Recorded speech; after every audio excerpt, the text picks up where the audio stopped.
सरकार से भी 5 मंदिर था। बड़ी ठानी थी।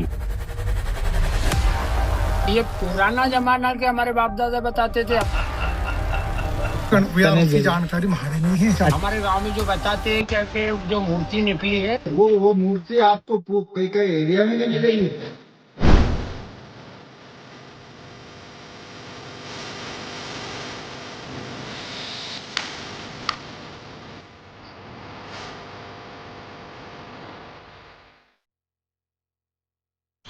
मालवा क्षेत्र न केवल प्राकृतिक रूप से उपजाऊ है, बल्कि ज्ञान, कला और आस्था का एक अद्भुत संगम भी रहा है।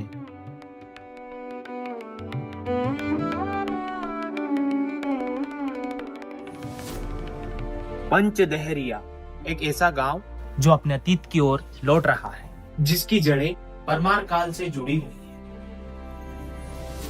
पंचदहरिया के ये 5 मंदिर हमारे गौरवशाली इतिहास के 5 अध्याय हैं, जो बताते हैं कि भले ही समय बदले, किंतु श्रद्धा और संस्कृति की ज्योति कभी नहीं बुझती। मेरे पीछे आप ये जो टीला देख रहे हैं, ये वही स्थान है जहां पर मूल गांव बसा हुआ था। यह परिसर लगभग 3 बीघा के आसपास का यह क्षेत्र है, जिसमें इस मंदिर प्रांगण की जो अवशेष है वो प्राप्त हुए हैं।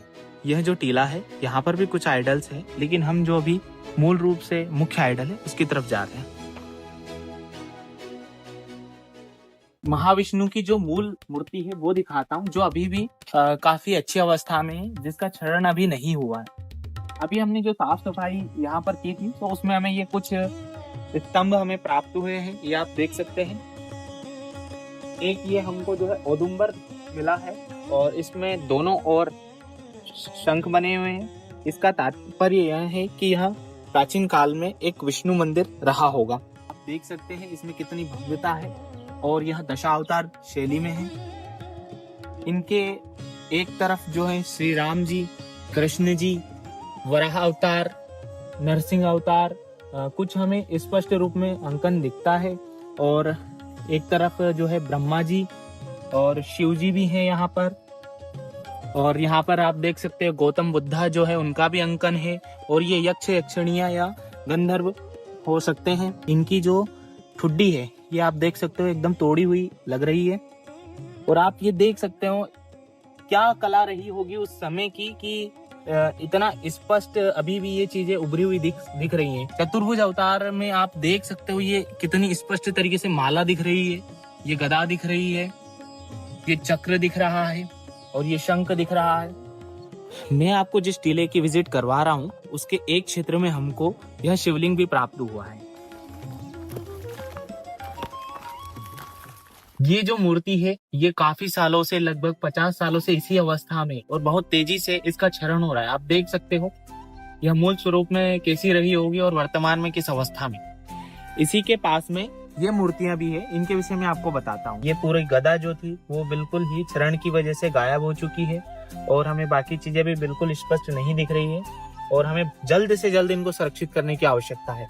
और कुछ और मूर्तियां मैं आपको दिखाता हूँ, जैसे कि ये एक मूर्ति है, ये भी मतलब टूटी हुई अवस्था में, जैसे इनको खंडित किया गया है, और इनका मुंह गायब है, इनका भी गायब। ऐसा प्रतीत होता है कि किसी चीज से बहुत ही मतलब आक्रामक तरीके से इनको काटा गया है। मूर्ति के पीछे हमें कुछ ऐसा प्राप्त हुआ है जिसमें आप देख सकते हैं कि एक व्यक्ति योग मुद्रा में प्रार्थना करते हुए बैठा हुआ है, जो कि मंदिर के गर्भगृह के ऊपर कुछ ऐसी संरचना रही होगी, वैसा प्रतीत होता है। यहाँ मंदिर है 5, तो खुदे करोगा तो 5 मंदिर निकले।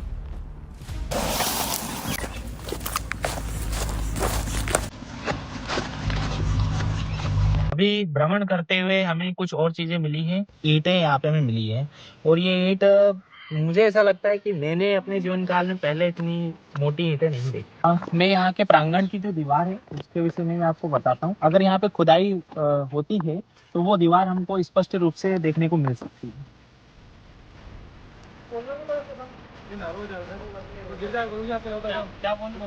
हम लोग वहाँ से निकल रहे हैं।